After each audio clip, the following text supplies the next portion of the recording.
The palace walls trembled with whispers. Princess Anne had spoken, and in a single breath, she had dismantled the future Camilla had been secretly building for her son. How could one royal decree shatter years of plotting? For decades, Camilla had quietly nurtured ambitions that went beyond her own seat beside King Charles. Her eyes had always turned to the future, not just for William, not just for the monarchy, but for her children, the ones who were never supposed to have a claim. In her heart, she believed she had earned the right to secure their place in history. Yet all it took was Anne's voice, calm yet unyielding, to reduce that dream to dust. The corridors of power had long been alive with murmurs. Courtiers whispered cautiously of Camilla's attempts to weave her children into the royal fabric. Some called it ambition, others desperation. But as the years passed, her influence grew, and with it, the uneasy sense that she would eventually make her move. Then came the signal that Anne, stern, sharp, and fearless, was ready to act. The tension was palpable, a storm forming just beyond the horizon. It wasn't a matter of if Anne would strike, it was only a matter of when. The moment came during a council so charged that those who were present would never forget it. What was meant to be a formal discussion about the crown's future quickly spiraled into something unprecedented. Anne's words cut through the air with a precision that silenced even the most seasoned advisors. She didn't raise her voice. She didn't need to. Each word was deliberate, a hammer against Camilla's fragile construction. This monarchy will not bend for personal ambition, Anne declared, her gaze fixed, her authority unshaken. With those words, the careful scaffolding of Camilla's plans collapsed. It was Anne's reputation that made her strike so devastating. She was known as the blunt instrument of the crown, a woman unafraid to speak truths others dared not. And in this moment, her honesty became lethal. There was no mistaking her intent, no softening of her verdict. She had drawn a line that no one, least of all Camilla's children, could cross. Those in the room felt the air tighten, as though history itself was shifting before their eyes. For Camilla, the shock was immediate and visible. Insiders described her panic as barely contained, a mixture of disbelief and fury that threatened to erupt at any second. This was not just a personal setback, it was the collapse of a vision she had guarded for years. Every small step she had taken to carve out recognition for her children crumbled into nothingness. And in that instant, her fear was not for herself, but for them. The future she had promised them was being ripped away. The effect rippled outward like waves crashing against the palace gates. Across the nation, speculation caught fire. What did this mean for the monarchy? What did it mean for William, for Catherine, for the children who now stood unchallenged in the line of destiny? The people knew they had witnessed a seismic shift, one that would define the crown for generations. Anne had spoken, and her voice had carried the weight of finality. But this was no sudden betrayal. Anne's move was the end of a war that had been brewing behind closed doors for decades. For years, Camilla's public image was one of a dutiful queen consort. But behind closed doors, she fought a battle of her own to carve out a royal destiny for her son, Tom Parker Bowles. To the world, she was the steady presence beside Charles, smiling politely and playing the role expected of her. But in private, her ambitions burned fiercely, driven by the haunting fear that her children would forever be eclipsed by William and Catherine's heirs. The crown's future, in her eyes, was already written in their names, and unless she acted, her son's legacy would be reduced to a footnote in history. That fear grew heavier as William's star rose, his family embraced as the embodiment of continuity and hope. Every photograph of Catherine alongside her children reminded Camilla of what her own offspring would never have. Yet she refused to surrender to fate. Quietly, almost imperceptibly, she began weaving threads of influence, trying to position Tom where the world might begin to see him differently. Royal charities became her weapon of choice. Invitations were arranged, introductions were made. If Tom could be tied to the institutions that represented the monarchy's strength, perhaps people would start to imagine a role for him that extended beyond being the queen consort's son. The attempts, however, were never loud or blatant. Camilla knew the monarchy thrived on tradition, and any overt push would backfire. Instead, she moved in the shadows, hosting discreet dinners where sympathetic allies could be convinced. Over glasses of wine and whispered promises, she floated the idea of Tom as a public figure, a man whose background and connections might give him the right to stand closer to the crown than anyone outside the bloodline. For some, it was tempting. For others, it was unthinkable. But the seed had been planted. Tom himself was not blind to his mother's determination. He was a man who lived comfortably in his own world, never seeking the weight of royal duty. Yet, he could not resist her pleas entirely. To defy her was to betray her sacrifices, but to accept her vision was to walk into a storm he knew would not welcome him. Insiders say Tom often wrestled with guilt and reluctance, caught between filial loyalty and the impossible expectations of a throne that had no place for him. His acceptance, though half-hearted, was enough for Camilla to believe the dream still lived. The media, ever hungry for intrigue, caught whispers of his growing proximity to royal circles. Hints began appearing in the press, small, speculative pieces, suggesting that Tom's profile was on the rise. Some described him as a man of stature, others as a figure ready to take on more visible roles. Whether planted or coincidental, these stories stoked the fire Camilla had been quietly feeding. For the public, it was gossip. For Camilla, it was proof that her son's future was still within reach. But through it all, one figure remained unmoved: Princess Anne. To Anne, this was not ambition but intrusion, an attempt to blur lines that must remain unbroken. She watched in silence, but her silence was not weakness, it was a calculation. She knew a time would come when words would be needed, and when they did, they would carry the force of finality. But Camilla underestimated the one royal who had spent a lifetime defending the crown from opportunists, and Anne was ready to strike. While Camilla schemed, Anne watched. The Princess Royal had no need for theatrics. Her silence was her weapon, her patience, her blade. Where Camilla moved with calculated whispers and quiet manipulation, Anne stood immovable, her very presence a reminder of the crown's unyielding strength. She had lived her life in service to the monarchy, shaped by the unshakable discipline of her mother, Queen Elizabeth II. For Anne, loyalty was not a choice, but a blood-bound duty, and she carried that duty with a severity that made her both feared and respected. She had no illusions about what the monarchy meant, nor about the sacrifices required to protect it. That clarity made her dangerous to anyone who tried to bend tradition for personal gain. Anne had always been the family's constant. Where others wavered, stumbled, or fell victim to public scrutiny, she held firm.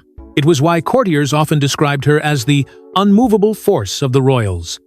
No flattery, no charm, and certainly no manipulation could sway her from her convictions. And in Camilla's quiet maneuvers, Anne saw not ambition worth applauding, but the seeds of something that could corrode the very foundation of the monarchy.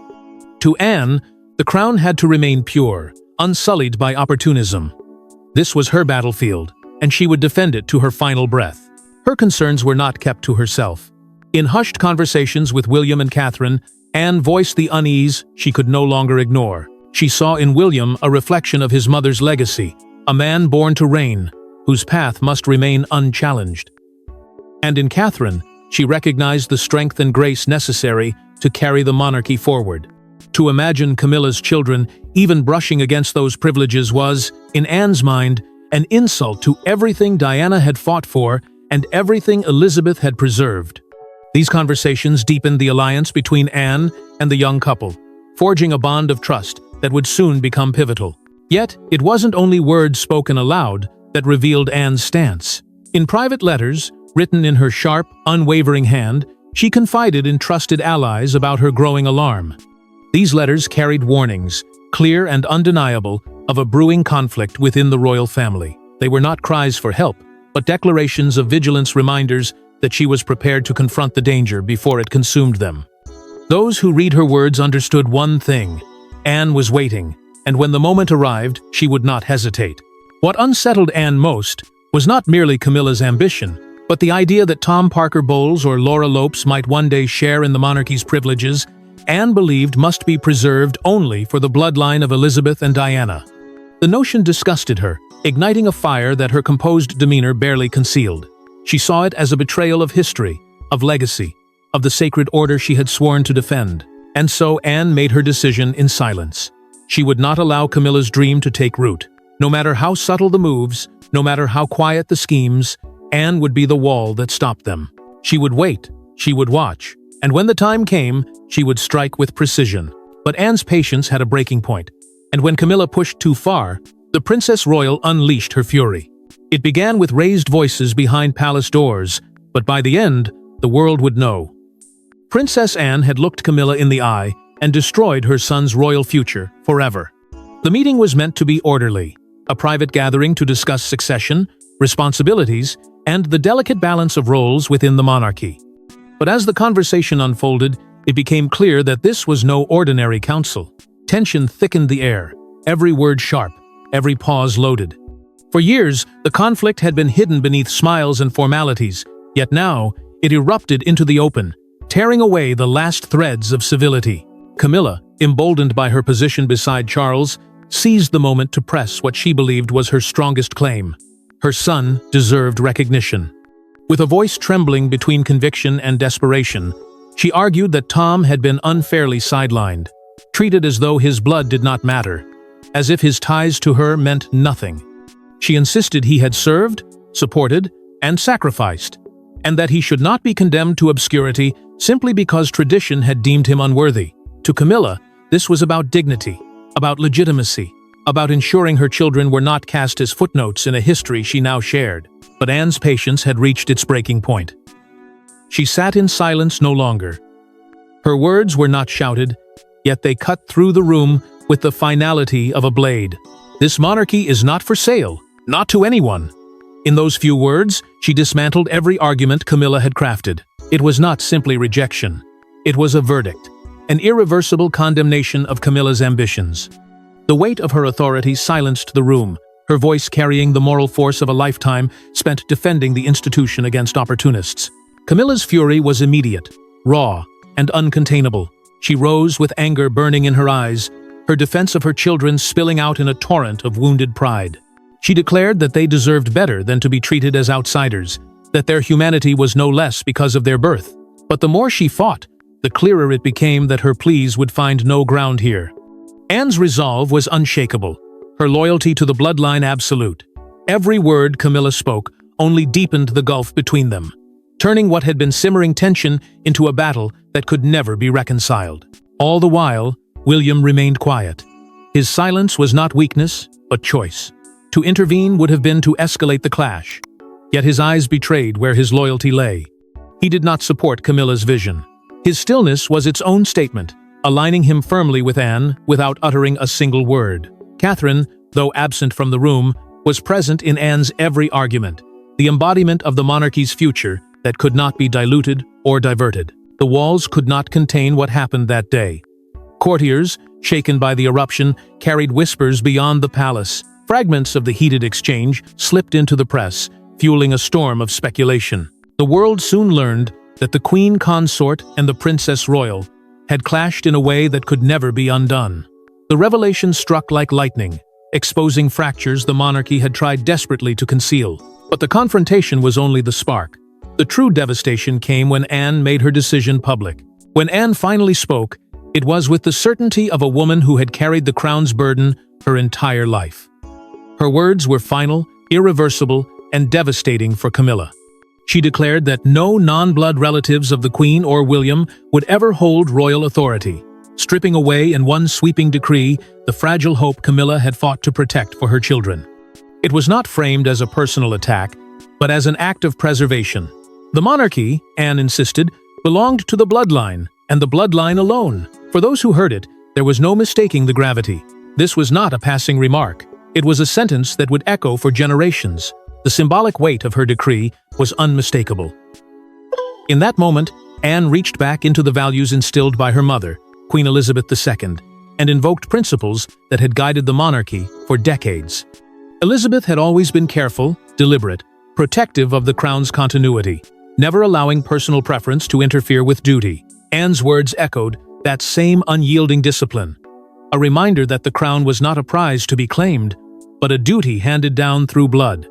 It was a decisive move, and to many, it felt like the last safeguard of tradition against the growing tide of modern ambition. The public reaction was swift, divided, and fierce. To some, Anne was a hero, a guardian who had acted in defense of the monarchy's integrity. Her refusal to bend ensured the royal line would remain untarnished, untouched by personal desire. To others, she seemed harsh, unforgiving, even cruel in her treatment of Camilla's children. Yet, even among critics, there was a grudging acknowledgement of her strength. Integrity, after all, had always been her hallmark, and in this battle, she wielded it as a weapon. As newspapers and broadcasters dissected her words, one sentiment rang louder than the rest. Anne had drawn the line, and she would not move it. Camilla's disbelief was described by insiders as palpable panic. She had anticipated resistance, but not this absolute dismissal. Her years of subtle effort, the careful steps to raise Tom's profile, the hints and whispers she had sown in the press, all had been obliterated in a single statement.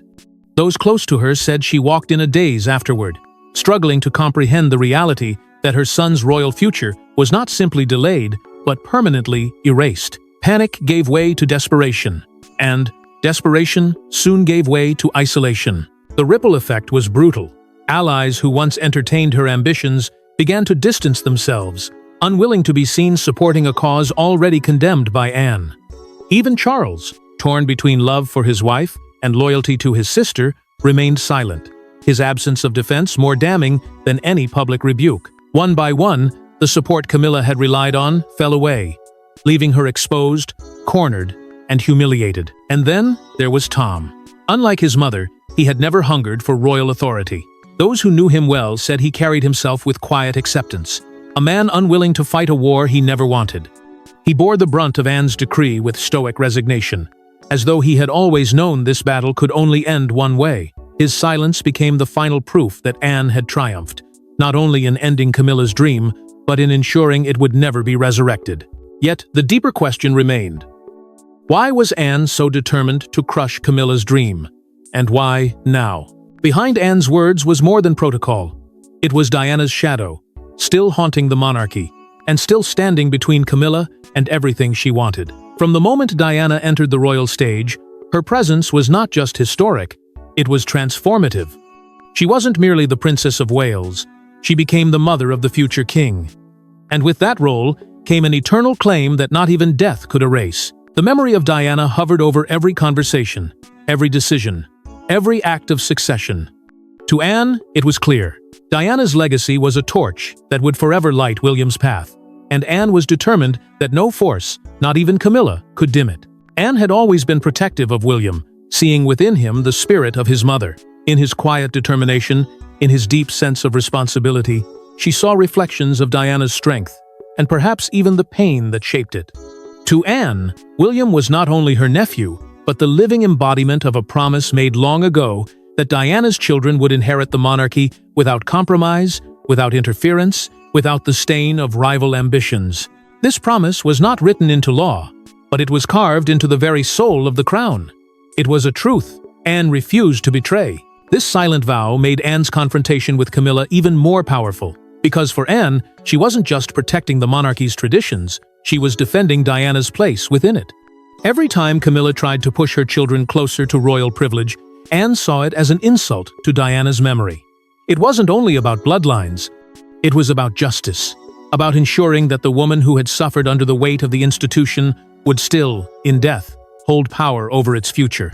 Diana had been wronged, but her sons would never be. That was the promise Anne carried like a shield. Camilla, however, resented this ghost that refused to fade. To her, Diana was a constant shadow that no matter how hard she tried, she could never escape. The public still adored Diana, still compared every gesture of Catherine to the woman they had lost, and still remembered the heartbreak that defined her story. Camilla's position might have been legitimized by marriage, but she could never erase Diana's claim to the people's hearts. That resentment festered, growing sharper each time Diana's name was invoked. Each time the public's undying loyalty to her legacy overshadowed Camilla's own reality. Anne knew this resentment, and she used it. Diana's memory became the ultimate shield against Camilla's schemes. Whenever Camilla's ambitions crept forward, Anne countered them with Diana's unshakable presence. "This is for William. This is for Diana's sons." The words, even unspoken, carried a force no argument could overcome. It was not just about denying Camilla's children. It was about ensuring that Diana's children would reign without interference, that her spirit would remain the eternal guardian of the throne. And, in the most symbolic twist of all, Anne achieved exactly that. She ensured that Diana, even in death, ended Camilla's ambitions. It was as though the people's princess had reached from beyond the grave, standing shoulder to shoulder with Anne in defiance, protecting her sons from a future that could have been stolen. Diana's shadow became the very weapon that brought Camilla's dream crashing down. But while Anne invoked the past, the present was spinning out of control, and Camilla was losing her grip. Insiders revealed that Camilla, usually composed and calculating, broke down in panic after Anne's decree. For the first time, the queen consort feared she was powerless. The woman who had once maneuvered so carefully, who had played the long game with quiet precision, now found herself cornered with no path forward. Her confidence cracked, and behind closed doors, she unraveled. Those close to her described long nights of restless pacing, her mind consumed by fury and desperation. She replayed Anne's words over and over, each one striking like a blow. This was no temporary setback. It was the total collapse of the dream she had guarded for years. Her inner circle scrambled to control the fallout, but every effort failed. Advisors suggested softening her image, redirecting attention, or downplaying Anne's decree as a symbolic gesture rather than a binding decision. Yet the damage was already done. Anne's words had carried authority, and the monarchy itself had shifted to align with her vision. No amount of spin could erase the truth. Camilla's son had no future within the royal system, and the queen consort's influence was rapidly slipping away. The very allies who once entertained her ambitions began to retreat, unwilling to stand beside a cause that had already been dismantled in the public eye. The humiliation of her son weighed heavily on her heart, a wound she could neither forgive nor heal. Tom had never sought the spotlight, yet in her ambition, she had drawn him into a war he had not asked to fight. Now he stood branded as the man who had been denied by Anne herself, a humiliation that could not be undone. For a mother, this was agony. For Camilla, it was also a shame. She had promised him more, only to deliver less than nothing. That failure haunted her, fueling her panic and deepening her rage toward Anne. In desperation, she turned to Charles, pleading with him to intervene. But Charles, torn between his wife and his sister, remained paralyzed. He offered no firm defense, no decisive statement that could counterbalance Anne's authority. His silence was an answer in itself, and it cut deeper than any open rejection. To Camilla, it felt like betrayal, proof that even Charles would not risk destabilizing the monarchy to shield her children. His conflict left her isolated, her voice drowned beneath the weight of Anne's decree. From across the ocean, Meghan and Harry watched the chaos unfold with keen interest. To them, this was not merely a family rift, but an opportunity. If Camilla's influence was fading, if her power could be stripped so decisively by Anne, then perhaps the royal structure was more fragile than it appeared. Whispers emerged that the Sussexes sensed an opening, a chance to exploit the fractures widening at the heart of the monarchy. But for Camilla, the most devastating realization came slowly and painfully. Anne had outplayed her completely. Every move she had made was now undone, every hope extinguished, every ally scattered. Her panic was not only about what she had lost, but about what it revealed, that she had never truly been in control at all. Anne had been waiting, watching, and when the moment came, she struck with precision, leaving Camilla broken in the aftermath. And as Camilla faltered, William and Catherine quietly rose, now backed by Anne's unshakable support. While Camilla panicked, the future of the monarchy grew clearer. William and Catherine, the chosen heirs, were now unstoppable. What had once been whispered in quiet corners now stood as undeniable truth. The crown's path forward was set in stone, reinforced not only by tradition, but by Anne's unwavering voice. In supporting William so decisively, Anne gave him something he had never fully possessed before: authority that could not be questioned. It wasn't just the authority of a son waiting to inherit his father's throne, but the authority of a man already endorsed by the most unyielding guardian of the monarchy. That seal of approval changed everything. Catherine, too, stood at the heart of this transformation. She was no longer simply the supportive wife of the future king. She had become a living symbol of continuity. To the public, Catherine was the embodiment of Diana's grace, a seamless successor to the memory that still lingered in millions of hearts. Every gesture, every appearance, every word she spoke carried weight beyond her role. She wasn't just Catherine, Duchess of Cambridge. She was the woman seen as securing Diana's legacy and carrying it into the modern age. And in this moment of chaos for Camilla, Catherine's rise looked inevitable, almost ordained. The people's embrace of William and Catherine's children only deepened this sense of inevitability. George, Charlotte, and Louis, were no longer merely children of the future king. They were seen as the very embodiment of the monarchy's survival. Their presence reassured the nation that the crown had a future untouched by scandal, unthreatened by Camilla's ambitions. In their innocence and in their lineage, the public saw hope, and hope, in the monarchy's most fragile moments, was its greatest weapon. Camilla's defeat had done more than humiliate her.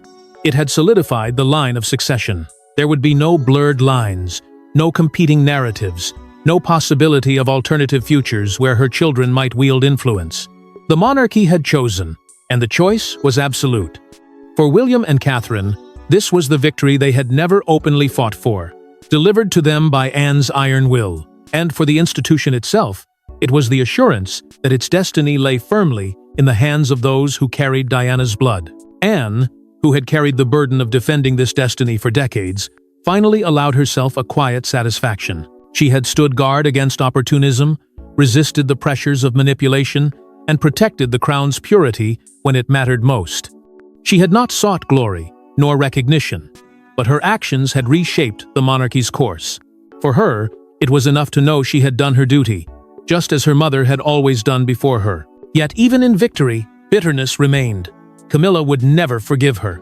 The wound inflicted between them could not be healed, for it was not just personal, but generational.